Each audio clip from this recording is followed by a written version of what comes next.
As a best practice, we recommend not ever using these color settings on the right-hand side or these accents up here to change headers, to change images, to change anything.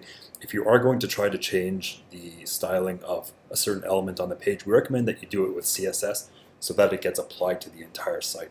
The reason that we do this is because, for example, if we come into here and we italicize it, for starters, this looks inconsistent. It's unprofessional. We don't want to present that to the um, people that are visiting our site. For another thing, even if you have it consistent across all of these, so if you turn all of them to italics, when they go to a different post, it's going to look different. It's going to feel like they're on a different website.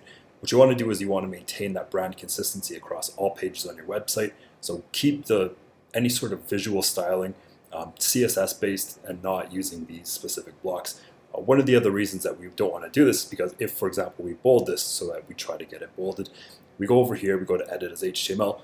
Now you have HTML elements inside of the actual heading. This is not a good practice to have. The other problem is that if you do this on every single post, you're going to end up with hundreds of posts over time. If you have to go back and you're going to have to change the styling for this at some other point 5 years down the road, let's say you have 500 posts, you have to go into each and every one of these individually and change it. So what you want to do, instead of using these or the color settings over here, don't touch them.